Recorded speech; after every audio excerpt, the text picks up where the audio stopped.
And welcome. तो आज हम लोग किस वीडियो में देखने वाले हैं, जो छत्तीसगढ़ राज्य लघु वनोपज सहकारी संघ द्वारा जो है डाटा एंट्री ऑपरेटर और सहायक ग्रेड 3 का जो नया एडवर्टाइजमेंट जो है व्यापम ने जो है निकाला है। ठीक है, अब यहाँ पर देखो, इसका जो एग्ज़ाम है ना वो कौन लेगा, सीजी व्यापम जो है इसका एग्ज़ाम जो है लेने वाला है। ठीक है, तो देखो इसका जो एग्ज़ाम का जो डेट है ना, अगर सब चीज़ सही रहता है, लॉकडाउन वगैरह नहीं होता है, सब चीज़ कोविड के केसेस कंट्रोल में रहते हैं, तो इसका जो एग्ज़ाम है वो 6 फरवरी को जो है संडे को जो है होने वाला है। और आप आवेदन कब से कर सकते हो, बुधवार, मतलब आज से एग्ज़ाम का फॉर्म भरना जो है चालू हो गया है। और अंतिम तिथि जो है भरने की कितनी है, 18 तारीख। तो 18 जनवरी तक आप 2022 तक जो है भर सकते हो। फिर इसमें सुधार करने के लिए भी 3 दिन का समय दिया जाएगा। अब यहाँ पर ध्यान से देखो, जो परीक्षा का जो समय है वो पहला पेपर आपका कितना बजे है, सहायक ग्रेड 3 और डाटा एंट्री ऑपरेटर का, वो 9 से जो है 12:15 तक है। उसके बाद अगर आप दूसरे पेपर के लिए एलिजिबल हो, दैट मीन्स आप आंतरिक इंटरनल जो अंकेक्षण है जिसके लिए एमकॉम मांगा हुआ है, उसका पेपर आप दोगे तो 2 से 5 बजे तक जो है ये होगा। ये आजकल व्यापम का जो है ट्रेंड हो गया है कि वो क्या करता है, 2 एग्जाम जो है, 2 छोटे छोटे एग्जाम जो है एक ही साथ ले रहा है, ताकि उसका बहुत सारे रिसोर्सेज क्या हो सके, सेव हो सके करके। अब देखो पोस्ट जो बहुत ज़्यादा तो है नहीं, यहाँ पर देखो आंतरिक अंकेक्षण के लिए जो है, जनरल के लिए 2 पोस्ट है, और उसके बाद एसटी एससी के लिए क्या बोलते हैं, एससी के लिए एक भी रिजर्वेशन नहीं है, लेकिन एसटी के लिए जो है 1 पोस्ट रिजर्वेशन है, और अन्य पिछड़ा वर्ग के लिए 1 पोस्ट है। और इसका जो पेमेंट है, देखो इसका जो वेतन है वो कितना है आपका, 28,700 लेवल 7 का पेमेंट है। ठीक ठाक है।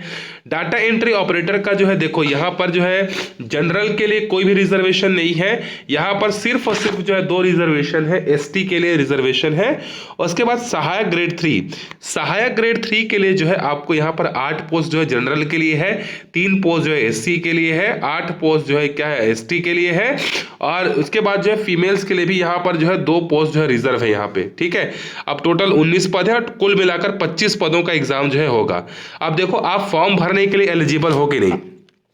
सहायक ग्रेड 3 का फॉर्म अगर आपको भरना है तो आपके पास जो है कम से कम 50% जो है आपका कॉमर्स में जो है आपका स्नातक जो है होना चाहिए। कॉमर्स में स्नातक का मतलब आपका बीकॉम जो है वो 50% अंकों के साथ होना चाहिए। लेकिन एसटी एससी कैटेगरी के लोगों के लिए जो है यह 45% अंक है।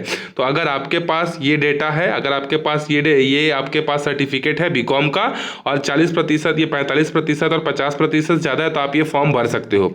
इसके अलावा आपको 1 साल का डाटा एंट्री ऑपरेटर का, मतलब डाटा एंट्री ऑपरेटिंग प्रोग्राम का 1 वर्षीय डिप्लोमा होना चाहिए, चाहे डीसीए हो चाहे पीडीडीसीए हो, आपके पास होना चाहिए। और कंप्यूटर में टाइपिंग स्पीड जो है वो 5000 की डिप्रेशन प्रति घंटे की होनी चाहिए। ये तो हो गया, कॉमर्स वाले ही डाल सकते हैं। डाटा एंट्री ऑपरेटर के लिए ऐसा कोई भी जो है यहाँ पर फिक्स्ड जो है क्राइटेरिया नहीं है, आपके पास बस ग्रेजुएशन होना चाहिए, और ग्रेजुएशन के बाद आपके पास जो है वही डीसीए या फिर पीजीडीसीए का एक सर्टिफिकेट होना चाहिए। और उसके बाद आपकी टाइपिंग स्पीड जो है वो उसमें ज़्यादा होनी चाहिए, 8000 की डिप्रेशन प्रति घंटा होने चाहिए। ठीक है, तो आपके पास अगर इतनी स्पीड है, आपने प्रैक्टिस की है, तो आप ये फॉर्म भर सकते हो। और उसके बाद आंतरिक अंकेक्षण में जो है इसमें एमकॉम चाहिए, पोस्ट ग्रेजुएशन चाहिए, किसमें, एमकॉम, कॉमर्स में आपको चाहिए, तब आप यहाँ पर फॉर्म जो है अप्लाई जो है कर सकते हो। ठीक है, उसके बाद आयु की अगर बात करें तो न्यूनतम आयु जो है 18 वर्ष है और अधिकतम आयु जो है 35 वर्ष है। उसके बाद यहाँ पर जो है देखो, यहाँ पर 21 वर्ष होना चाहिए आपके पास आंतरिक अंकेक्षण के लिए, क्योंकि आपको पोस्ट ग्रेजुएशन चाहिए। तो 18 साल में पोस्ट ग्रेजुएशन तो होगा नहीं, मतलब होता है लेकिन जनरली पॉसिबल नहीं है। ठीक है, फिर इसके बाद जो है आपको छूट भी दी हुई है, 5 साल का जो है ओबीसी को, और एसटी एससी को 10 साल का जो है छूट जो है यहाँ पर दिया हुआ है। तो अब यहाँ पर देखो, जो पेमेंट की अगर हम लोग बात करते हैं तो यहाँ पर भी परीक्षा अवधि रहेगी।